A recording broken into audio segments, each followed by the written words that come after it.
بسم اللہ الرحمن الرحیم۔ السلام علیکم دوستو، میں فہیم عباس آپ سب کو خوش آمدید کہتا ہوں نیوز کیفے میں، اور امید کرتا ہوں کہ آپ آج کے دن کا اور اس ہفتے کا ایک اچھا سا توانائی سے بھرا ہوا آغاز بھی کر چکے ہوں گے۔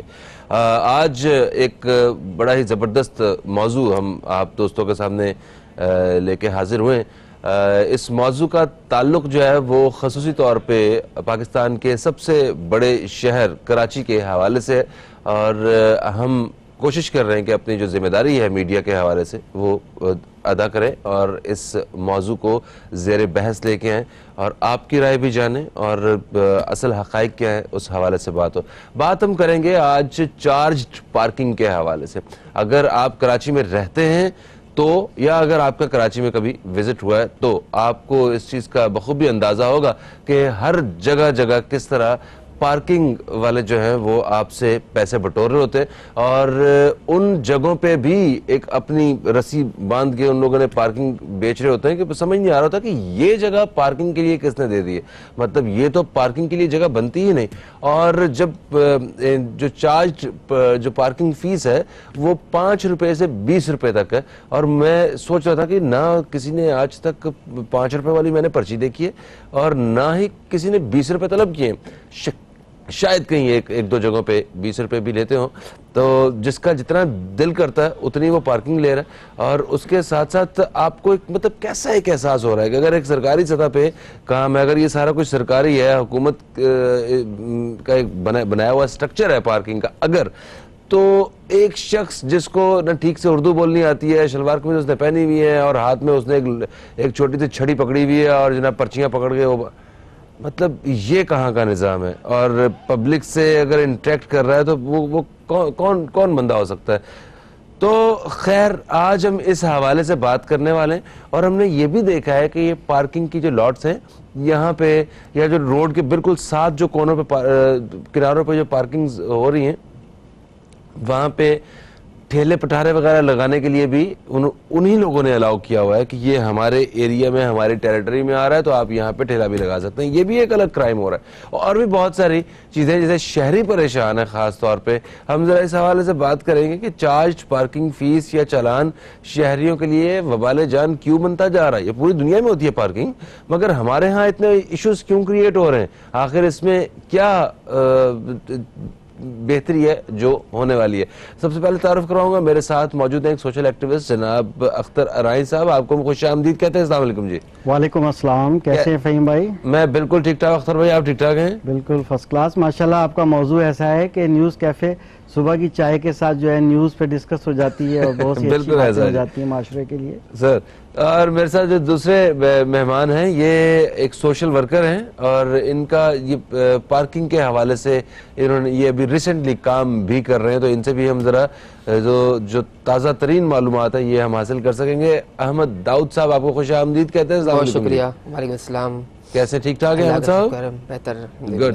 اچھا اختر صاحب ذرا بتائیے کیا صورتحال ہے کیا اصل میں؟ یہ پارکنگ مطلب کن کے ذمہ ہوتی ہے، اور یہ کیوں اتنا سا ایک مطلب جو احکامات ہوتے ہیں ان سے بالکل مختلف کام ہو رہا ہوتا ہے؟ دیکھیے اصل مسئلہ ذمہ داری کی بات ہے۔ ذمہ داری ہماری بھی ہے، ذمہ داری گورنمنٹ کے ان اداروں کی ہے، ان تمام اداروں کی ہے، پالیسی میکرز کی ہے، جو ایگزیکیوشن کر رہے ہیں ان سب کی ہے۔ ہماری ذمہ داری ہے کہ ہم چارج پارکنگ پہ یا پراپر پارکنگ پلیس پہ گاڑی کھڑی کریں۔ میرا ایک مشاہدہ ہے جو آپ نے بڑا زبردست پیش کیا، اس میں تمام کیونکہ بہت سے جب ادارے ہو جاتے ہیں تو بڑا عجیب قسم کا گند مچ جاتا ہے۔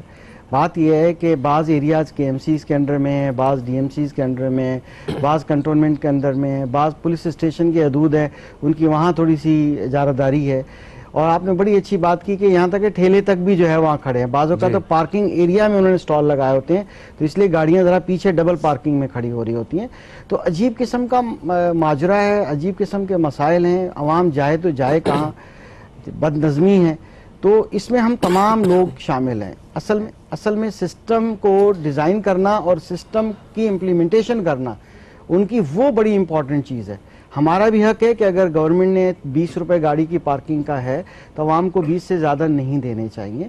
ہم کیا کرتے ہیں کہ دل کھول کے بعضوں کا 30 دے دیتے ہیں, بعض لوگ لڑنے جھگڑنے لگ جاتے اچھا, ہیں, اور بعضوں پرچی کا بھی 50 نہیں روپے بھی دے لیتے دیتے ہیں, ہیں. پرچی بھی نہیں لیتے ہیں, یہ بھی ہم کرتے ہیں. پرچی نہیں لیں گے تو وہ پرچی کسی اور کو دے دے گا, ہم اسے کرپشن کا بعض موقع اوقات دے رہے ہیں. بالکل صحیح فرمایا, بعض اوقات خود ہم عوام یہ کہتے ہیں کہ اچھا یار بعد میں آؤں گا, پرچی نہیں لیتے, جب جاتے وقت اس کے ہاتھ میں 20 30 40 50 روپے رکھ دیتے ہیں. اچھا, ان کا پھر بزنس چلتا ہے, ڈیموٹیویشن ہوتی ہے, صحیح. اور پرچی ویسے ہی جعلی ہوتی ہے بعض اوقات. اچھا, اس حوالے سے بات کرتے ہیں ہم. یہ داؤد صاحب سے, احمد داؤد صاحب سے ہمیں اچھی معلومات مل جائیں گی, اور اس کے مجھے لگتا ہے کہ عوام کا اپنا بھی بہت بڑا قصور ہے. دیکھیں وہاں پہ بھی ایک بندہ اسائن کرنا پڑ رہا ہے پارکنگ کے لیے ان لوگوں کو, جہاں پہ ہم لوگ خود آسانی سے پارکنگ کر سکتے ہیں, اور مگر ہم نہیں کرتے. آپ دیکھیں نا کہ ہم مطلب تھوڑا سا اگر فری ہینڈ دیا ہو پارکنگ کے حوالے سے, تو جہاں جس کا من چاہے گا وہاں جا کے گاڑی کھڑی کر کے آ جائے گا. تو ایس مزاج ہمارا عوام کا بھی کچھ ایسا ہی ہے. خیر, اس پہ ذرا مزید بات کرتے ہیں. ایک کالر ہمارے ساتھ ہیں, ان کی رائے لیتے ہیں ذرا. السلام علیکم جی, کون ہے ہمارے ساتھ؟ ہیلو, السلام علیکم. وعلیکم السلام جی, کون ہے ہمارے ساتھ؟ شفیق ایڈوکیٹ کراچی سے بات کر رہا ہوں. شفیق صاحب, آپ کو یہ جو خوش آپ کا آمدید کہتے ہیں, کیا کہیں گے؟ چل رہا ہے, اس پہ میں نے ایک ہائی کورٹ میں پٹیشن فائل کی تھی, سندھ ہائی کورٹ میں. اچھا جی. تو اس میں ججمنٹ پاس ہوا تھا کراچی کنٹونمنٹ کے خلاف, اور فیصل کنٹونمنٹ پارٹی تھے اس میں. ٹھیک ہے. یہ چارجنگ پارکنگ نہیں لے سکتے, کیونکہ چارجنگ پارکنگ جو یہ کر رہے تھے وہ سی وی پہ روڈ کے اوپر کر رہے تھے. روڈ کے اوپر یہ پارکنگ لے نہیں سکتے. روڈ کے اوپر اگر کوئی گاڑی پارک کی جائے گی اور اس سے چارج لیا جائے گا تو وہ انکروچمنٹ میں آتا ہے. ان کے لیے یہ ڈکلیئر کیا تھا کہ آپ پارکنگ کے لیے اپنی جگہ اسپیس پرووائڈ کریں گے, اس کے بعد آپ ٹھیکہ دیں گے, اس کے بعد آپ پارکنگ دے سکتے ہیں. اب یہاں یہ کیا ہو رہا ہے کہ ایک دفعہ ججمنٹ کوئی پاس ہو جاتا ہے, یہ 2017 میں پاس ہوا, اس کے بعد کچھ دن تو وہ اس پہ امپلیمنٹ ہوتا ہے, اس کے بعد جن کی نالج نہیں ہوتی دوبارہ یہی ڈپارٹمنٹ اپنے طور پہ اب کیا ہے وہ لیگل ٹھیکے نہیں دے رہے, آپ ٹینڈر نہیں کر رہے.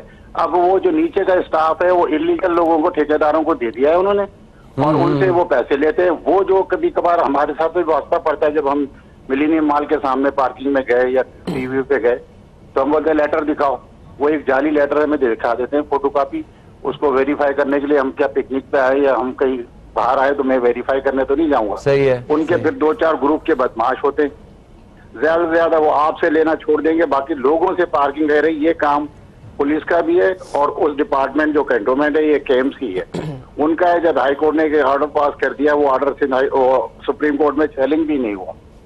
وہ اس میں ایشو یہی ہے کہ آپ پارکنگ لے سکتے ہیں, چارجنگ پارکنگ اس جگہ جہاں جگہ پرووائڈ کریں گے آپ, یا پارکنگ پلاٹ ہوگا. صحیح صحیح صحیح صحیح. میرا یہ کہنا ہے. اس میں ہائی کورٹ میں آرڈر بھی ہے, وہ کہیں گے تو میں اس کا سی پی نمبر بھی آپ کو پرووائڈ کروں. جی شفیق صاحب, بہت شکریہ, بہت شکریہ, آپ نے اس حوالے سے بات کی. احمد داؤد صاحب, آپ نے اختر ارائیں صاحب کی بات سنی, جو میں نے بحیثیت شہری جو میرا ایک پوائنٹ آف ویو وہ بھی میں نے دیکھا, اور شفیق صاحب نے بھی اس حوالے سے جو ہے بات کی. ایک وکیل جو ہے, ایک اور شہری, وہ کیا رائے رکھتے ہیں, آپ کی رائے میں شامل کرنا چاہتا ہوں. بہت ضروری ہے, مگر اس کے لیے مجھے آپ سے ایک چھوٹی سی درخواست یہ کرنی کہ ایک وقفہ ہے, وقفے سے واپس آ رہے ہیں اور پھر ذرا تفصیل سے آپ سے بات کرتے ہیں, ٹھیک ہے دوستو؟ ایک چھوٹے سے وقفے کے بعد آپ سے دوبارہ ملاقات ہو رہی ہے, کہیں مت جائیے.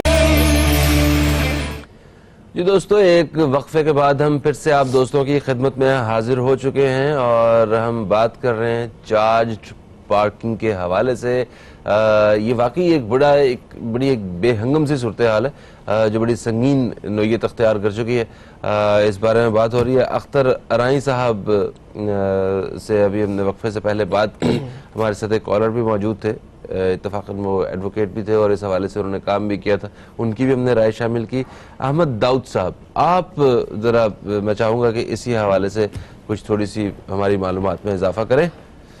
سر سب سے پہلے تو بات یہ ہے کہ جو چارج پارکنگ کی فیس ہے, ہمارے شہریوں کو ایک تو پتہ ہی نہیں ہے کہ اصل فیس آفیشیل طور پر ہے کیا. تو یہ بتاتا چلوں کہ کے ایم سی کی طرف سے موٹر سائیکل کی چارج پارکنگ فیس وہ 5 روپے مختص کی گئی ہے, اور ڈی ایم سی کی طرف سے 10 روپے موٹر سائیکل کی, جبکہ گاڑی کی دونوں کی طرف سے 20 روپے مختص کی ہے. لیکن ہمارے یہاں پہ جو چارج پارکنگ مافیا کے کارندے کھڑے ہوتے ہیں وہ ہمیں 20 روپے کی سلپ پکڑا دیتے ہیں. ابھی اختر آیا صاحب نے ذکر کیا کہ ہمارے لوگ سلپ بھی نہیں لیتے, رسیدیں لیتے نہیں. رسیدیں اگر لے بھی لیں تو ہمیں کوئی فائدہ نہیں ہے, نہ لیں تو بھی فائدہ نہیں, کیونکہ یہ ٹوٹل رسیدیں جتنی بھی چل رہیں گی یہ ٹوٹلی انلیگل ہے, یہ جعلی رسیدیں ہیں. کیونکہ پرنٹنگ پریس پہ آپ چلے جائیں, وہ آپ جعلی چھپا دیں. جب آفیشیل چارج 20 روپے ہے ہی نہیں موٹر سائیکل کا تو وہ پرچی کیسے صحیح ہے؟ وہ ظاہر سی بات ہے جعلی ہی رسید ہے. ہم جاتے ہیں اگر اصل رسید کیسے ہو سکتی ہے؟ اصل رسید ڈی ایم سی اور کے ایم سی وہاں سے دیتی ہے لیکن وہ استعمال نہیں کرتے. اب آپ چارج پارکنگ میں موٹر سائیکل لگانے یا گاڑی لگانے کے لیے جائیں تو ان کے ہاتھ میں ایک رسید ہوگی, وہ 2 سلپ پہ اس کے پاس ہوتی ہے, ایک آپ کسٹمر کو دینی ہے اور ایک اپنے پاس رکھنی ہے, لیکن وہ دونوں چلا رہے ہوتے ہیں, دونوں دے رہے ہوتے ہیں, اس کا کوئی ریکارڈ مینٹین نہیں ہوتا. اگر ہم رسید لے بھی لیں تو پتہ چلا کانٹریکٹر یا گورنمنٹ کو پتہ چلے بھائی اتنے پارکنگ ہوئی, اتنا ہوا, کوئی سیریل نمبر سے پکڑا جا سکے, اس کا کوئی ریکارڈ نہیں ہے. یہ انلیگل طریقے سے آپ جائیں, ہم جائیں, ابھی ہم چلے جائیں گے پرنٹ پریس والوں کے پاس, ہم کوئی رسید دکھانے کے لیے, کوئی چالان دکھانے کے لیے, کوئی آفیشیل پیپر دکھانے کی ضرورت نہیں ہے. وہاں پہ آپ جائیں, آپ چھپا لیں, رسید آپ کے ہاتھ میں ہوگی, 200 روپے کی بک ہوگی, 10 بکیں آپ کو ملیں گی, آپ جہاں چاہیں چارج پوائنٹ لگا دیں. پرنٹنگ والے نوٹ بھی چھاپ دیتے ہیں؟ نوٹ نہیں چھاپتے, نوٹ چھپانے کے لیے کوئی ہو تو سب سے پہلے ہمیں چھپائے. مطلب کوئی طریقہ کار نہیں ہے سرکاری کام کرنا ہے آپ سے, کوئی اتھارٹی مطلب ایسے جس کو دل کیا جو دل کیا چھاپ دیا؟ سر کوئی پوچھنے والا ہے نہیں ہے نا, پولیس کی ملی بھگت سے ساری چیزیں چل رہی ہیں نا, پولیس انتظامیہ خود ملی ہوئی ہے. ہم نے ابھی پریڈی تھانے کی حدود میں ایک ایف آئی آر لانچ کرائی ہم نے چارج پارک مافیا کے کرنے کے خلاف. تو ہم جب ایف آئی آر لانچ کرانے کے لیے تھانے گئے, ہم نے جب کال کی کہ بھائی یہاں پہ انلیگل چارجنگ کی جا رہی ہے, فیس زیادہ لی جا رہی ہے, اور پھر اصل میں مسئلہ یہ ہے کہ ایک لائن الاؤ کی جاتی ہے سڑک پر کہ آپ چارج پارکنگ ایک لائن پہ کریں, لیکن یہاں پہ سنگل پارکنگ, بالکل سنگل پارکنگ کریں, لیکن یہاں پہ تو ڈبل ٹرپل چل رہا ہے, کوئی کچھ نہیں بولنے والا ہے. باقاعدہ ٹریفک پولیس کے اندر انوالو ہے. آپ جائیں, ہم نے ایف آئی آر کٹوائی تو پتا چلا ایس او صاحب ہمارے کو بول رہے ہیں یار بندہ آ رہا ہے, اب اس سے سیٹلمنٹ کر لو. کس چیز کا سیٹلمنٹ کرے بھائی؟ سیٹلمنٹ کیا مطلب ہے؟ پولیس خود سیٹلمنٹ کرا رہی ہے, خود بیٹھ کے کام کر رہی ہے, بتے چل رہے ہیں, 3000 روپے ایسے لے رہا ہے, 5000 روپے تھانہ لے رہا ہے, سب کا نظام چل رہا ہے. آپ جائیں, ایف آئی آر اتنی آسانی سے کٹے گی نہیں ان کی. جاوید علی میر صاحب باتیں کر رہے ہیں کہ ہم نے یہاں ختم کرا دیا, وہ کرا دیا, کوئی ایسا کچھ نہیں ہے. انلیگل چارجنگ جو فیس ہے وہ ابھی بھی چل رہی ہے, شہریوں کو لوٹ رہی ہے. اب نہ دیں, آپ ٹی وی چینل کے ایک تعلق رکھنے والے ہیں, آپ اپنا کارڈ دکھائیں گے, تعارف کریں گے, وہ چھوڑ دے گا. لیکن عام شہری اگر جائے گا, وہ چارج پارکنگ میں پیسے نہ دے یا بحث و مباحثہ کرے اس سے کہ بھائی میں آپ کو پیسے نہیں دوں گا, وہ آپ کو دھو ڈالے گا, وہ پٹائی کر دے گا وہ آپ کی. آپ جائیں, نہیں لے گا, وہ پیسے بھی نہیں لے گا. اگر آپ نے زیادہ بحث بازی کی, وہ آپ کو دھمکی لگائے گا باقاعدہ کہ آپ لگا کر جاؤ, گاڑی آپ کو نہیں ملے گی. اور باقاعدہ اگر آپ نے لگائی بحث مباحثہ کیا اس کے ساتھ تو آپ کی موٹر سائیکل یا گاڑی نہیں ملے گی. ٹریفک پولیس والے لیفٹ کر کے لے جائیں گے اور پھر ان کو بھگتو. پھر جو اگر فیملی کے ساتھ آیا, پھر نظام ہمارا اتنا خراب ہے کہ سرکاری ہسپتال میں جو لوگ آتے ہیں علاج کے لیے, وہ ظاہر سی بات ہے وہ نچلا طبقہ آتا ہے, غریب طبقہ آتا ہے. سرکاری ہسپتال میں کوئی امیر طبقہ نہیں آتا پیسے خرچ کرنے والا, وہاں غریب طبقہ آتا ہے. اور ہسپتال میں کون خوشی سے آتا ہے؟ ہسپتال میں آتا ہے بندہ تو وہ ظاہر سی بات ہے کوئی نہ کوئی ٹینشن ہے, کوئی مریض کے لیے آیا ہے, کوئی ظاہر سی بات ہے مسئلہ ہے. اب وہاں پر بھی انہوں نے چارج پارکنگ شروع کر دی ہسپتال میں. جی بالکل, آپ جنا ہاسپٹل چلے جائیں, سول ہاسپٹل چلے جائیں, سرکاری ہاسپٹل جتنے چلے جائیں, آپ کو ملیں گی چارج پارکنگ وہاں پر. آپ موٹر سائیکل لگائیں, پیسے دیں, آپ کے ساتھ کوئی بھی مریض ہو یا کوئی بھی ایمرجنسی ہو وہ نہیں دیکھیں گے. پھر اور کتنے پیسے؟ 20 روپے موٹر سائیکل کے. تو وہ کس کی اجازت سے, مطلب کیا وہ انتظامیہ کو نہیں پتا ہے؟ پتا ہے, بالکل پتا ہے, کتنی مرتبہ کمپلینٹ کی ہے, کوئی انتظام ہی نہیں ہے. کمپلین کی ہے, ان کے نالج میں ہے. اور وہ ان میں کون کون آتے ہیں ذرا ہماری سیاسی شخصیات کون کون ہیں جن کے نالج میں ہے سارا کچھ اور جن کی ذمہ داری میں؟ جس کی گورنمنٹ ہے, پیپلز پارٹی, پاکستان پیپلز پارٹی ہے, ان کی گورنمنٹ ہے. ڈی ایم سی کس کی حدود میں آتا ہے؟ کون ہے؟ میرے کراچی صاحب کی حدود میں. وسیم اختر صاحب, وسیم اختر صاحب کی نالج میں ہے, ان سے میری نالج میں ہے, بالکل ہے. انہوں نے خود اپنی ایک ویڈیو وائرل کی ہے, اس میں شہریوں کو مسائل بتائیں کہ آپ ہم سے کانٹیکٹ کر سکتے ہیں. انہوں نے ایک ویڈیو وائرل کی, اس میں اپنا نمبر دیا کہ بھائی ہمارا یہ میرا خود پرسنل نمبر ہے, آپ میرے نمبر پہ رابطہ کریں. اور یہ شہر میں مسائل چل رہے ہیں, سیوریج کا مسئلہ, یہ مسئلہ, اس میں بالخصوص ذکر کیا کہ چارج پارکنگ کا ایک بہت بڑا مسئلہ چل رہا ہے شہر میں. تو اس میں وہ اس نمبر پہ رابطہ کیا کبھی آپ نے؟ بالکل کیا ہم نے, واٹس ایپ. میں کراچی صاحب معذرت چاہتا ہوں, میں نے ان کو کمپلینٹ کی, ریٹرن میں بھی جمع کرائی. جب میں نے ان سے بحث و مباحثہ واٹس ایپ پہ کیا, انہوں نے میرے کو بلاک کر دیا. اچھا, تو بحث تو نہیں کرنی تھی نا آپ نے؟ جب شہر میں اگر انلیگل کام ہو رہا ہے, جب آپ ویڈیو وائرل کر رہے ہیں, جب آپ کہہ رہے ہیں ہم عوام کی خدمت کے لیے بیٹھے ہوئے ہیں, اب بجٹ کا رونا دھونا تو ہر کوئی مچاتا ہے کہ ہمارے پاس اختیارات نہیں ہے. جب اختیارات نہیں ہے تو آپ ویڈیو کیوں وائرل کر رہے ہو؟ جب پبلک شکایت کرے گی, آپ پبلک کی شکایت, آپ دیکھیں چارج پارکنگ کی شکایت کے لیے کوئی دروازہ نہیں ہے. آپ 15 پہ کال کریں, پولیس بولے گی ہمارا میٹر نہیں ہے charge parking, D M C کیا ہے. آپ 1915 پہ کال کریں ٹریفک پولیس والوں کو, بولیں یار ہمارا میٹر نہیں ہے, سنگل لائن ڈبل لائن کا مسئلہ, ہم ٹھیک ہے ہم بات کرتے ہیں. آپ کو جواب نہیں دیں گے. شہری جائے تو جائے کہاں, شکایت کرے تو کہاں جائے؟ اگر ہم اب اختر صاحب نے ابھی بات کی, بہت اچھی بات کی کہ پبلک پیسے نہ دے, لیکن بٹ اگر نہیں دے گی پبلک, اگر فیملی کے ساتھ ہے یا اکیلا بندہ بھی ہے اور ان کے کارندے اگر آتے 4-5 10-20 روپے سے جو ہے نا وہ پبلک جو ہے نا وہ اعتراض نہیں کرتی ہے, وہ کہتے ٹھیک ہے یار مطلب. سر اگر شہر میں ایک بتاتا ہوں, اگر ایکسائز میں ہم نے کچھ ابھی بیچ میں انفارمیشن لی تھی تو ہمیں پتا چلا 30 لاکھ موٹر سائیکل رجسٹرڈ ہے جی ہاں جی تقریباً, ٹھیک ہے. اگر آپ 30 لاکھ موٹر سائیکل میں سے اس کا آدھا بھی 15 لاکھ بھی کر دیں, 15 لاکھ کا بھی آدھا کر دیں 7.5 لاکھ, تو آپ 7.5 لاکھ یا 7 لاکھ 5 لاکھ موٹر سائیکل اگر چارج پارکنگ پہ لگتی ہیں, اگر آفیشیل چارجنگ 5 روپے موٹر سائیکل کی تو 15 روپے اضافی لیے جا رہے ہیں, ملٹی پلائی کریں 7.5 لاکھ. یہ کروڑوں روپے کا بزنس ہے, جہاں کس کی جیب میں رہے کوئی بھی حساب کتاب نہیں ہے. اور پھر سونے پہ سہاگا کہ جب آپ جتنے بھی ٹھیکے اٹھائیں, ڈسٹرکٹ ساؤتھ میں میرے پاس لسٹ موجود ہے, ڈی ایم سی ساؤتھ کی حدود میں ان گنت مرتبہ کمپلینیں کی ہے, نہیں سنتے, کمپلین لے لیں گے, ریسیو کر لیں گے, ٹھیک ہے ہم کرتے ہیں. ان کا طریقہ کار ایسا ہے, ٹھیک ہے بھائی ہم بات کر رہے ہیں. کون سے ڈپارٹمنٹس ہیں جو پیسے کھا رہے ہیں؟ ایک تو سب سے کام شروع ہو رہا ہے اس پارکنگ والے بندے سے جو جعلی سلپ دے کے اپنی دہاڑی لگا رہا ہے, وہاں سے شروع ہو رہا ہے. اور یہ وہاں سے سی ڈی بتائیے. دیکھیں سب سے پہلے پارکنگ میں بندہ جو کارندہ خراب ہے وہ پیسے کما رہا ہے, پھر اس کے بعد ایک کانٹریکٹر ہے اوپر جو ان کا ذمہ دار ہے, ٹھیک ہے, جو ان کو سب وہ اٹھا رہا ہے. پھر جس کے نام پہ ٹھیکہ الاؤڈ کیا گیا کانٹریکٹر کے اوپر, جس کے کمپنی کے نام پہ, اس کے ہاتھ میں پیسے آ رہے ہیں. پھر جب آپ جس نے کانٹریکٹ دیا ہے جس نے کانٹیکٹ دیا ہے وہ تو آپ چوتھے نمبر پر آتا ہے نا, ڈی ایم سی نے دیا, کے ایم سی نے دیا, یہ ڈپارٹمنٹ. پھر اس کے بعد آ جائیں ٹریفک پولیس کو بتایا جاتا ہے ہفتہ ریگولر. کوئی ٹریفک پولیس, آپ کے پاس کوئی اس طرح کے شواہد ہیں؟ بالکل ہمارے پاس ہے, ہم نے ریکارڈنگ کی ہے. وہ بھتہ, اچھا ریکارڈنگز کی ہیں, اور بھتہ دینے والے بھی جو ہیں وہ بھی اس بات کو تصدیق ہیں, ہاں بھائی پیسے دیے ہوئے ہیں. سر اگر پولیس کی برائی کریں گے تو پولیس ان کو اٹھا کے بند نہیں کر دے گی, کون کرے گا؟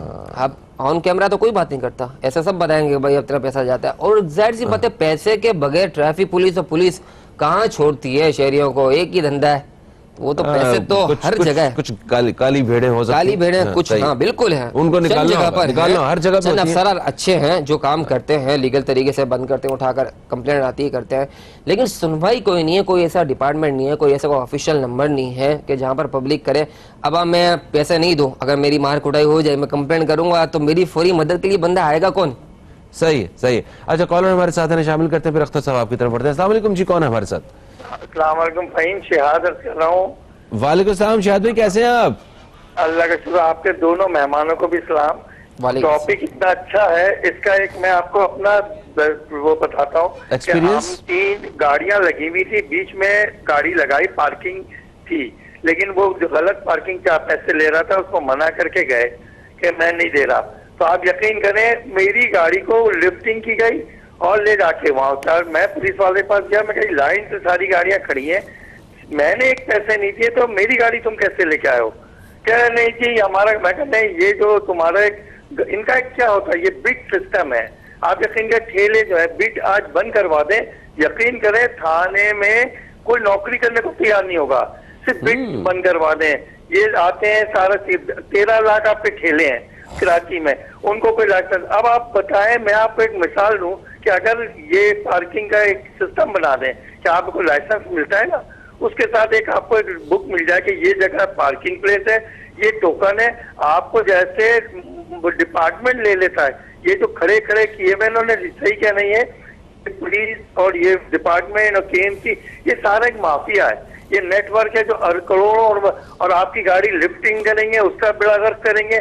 یہ صرف اچھا وہاں 500 سے 700 1000 کر دیا ہے. تو یہ سسٹم ہے, اس کی آپ یقین کریں یہ مخبر بھی ہوتے ہیں. اگر آپ آج پیسے نہ دیں یہ گاڑی کے ہوگا, وہ آپ کو وہی گاڑی آپ سے اٹھا کے لے جائیں گے. اس پہ یہ روشنی ڈال سکتے ہیں, یہ تو سارے اسی پہ موضوع پہ ڈسکس کر رہے ہیں, آپ بھی دیکھ لیں ذرا یہ مافیا کس طرح ختم ہوگا. جی بہت شکریہ شہاد صاحب.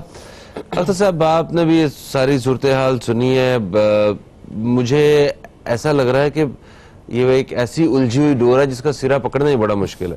کہاں سے بندہ شروع کرے؟ اور یہ ایشوز کیا صرف ہمارے ہاں, صرف اور بھی تو شہر ہیں جہاں پہ یہ نظام بہتری سے چل رہا ہے, اور بھی ممالک ہیں جن پہ بڑا ہی کوئی فائن طریقے سے سارے نظام کو چلا رہے ہیں. ہمارے پاس وہ مطلب وہ فارمیٹ جو ہے وہ کیوں اپلائی نہیں ہو رہا ہے؟ آپ نے صحیح کہا, مگر پاکستان کے جو دوسرے شہر ہیں وہاں پر بھی بڑے میٹروپولیٹن سٹیز کے اندر